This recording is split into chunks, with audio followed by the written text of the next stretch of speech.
ওয়াকআপ বিলের প্রতিবাদে পরিপ্রেক্ষিতে 3 জনের প্রাণ চলে গেল, অনেকে আহত, হাজার হাজার দোকান ভাঙচুর ও অগ্নিসংযোগও করা হলো, কয়েক হাজার মানুষ ঘর ছাড়াও হলো। এ কেমন প্রতিবাদ, এ কেমন আন্দোলন? প্রতিবাদ করতে হলে সরকারের বিরুদ্ধে করুন, সাধারণ মানুষের ক্ষতি কেন করছেন? SSC স্ক্যামে চাকরিহারাদের থেকে নজর ঘোরানোর জন্য এসব নাকি? ভারতের অন্য কোনো রাজ্যে এরকম তো প্রতিবাদ বা আন্দোলন কথা কোনো শোনা যাচ্ছে না।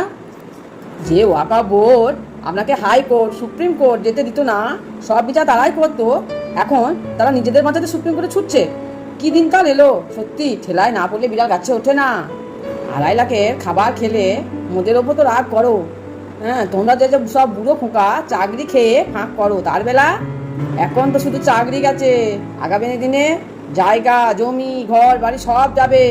2026-এ শেষ সুযোগ, তোমরা কিন্তু এবার জাগো।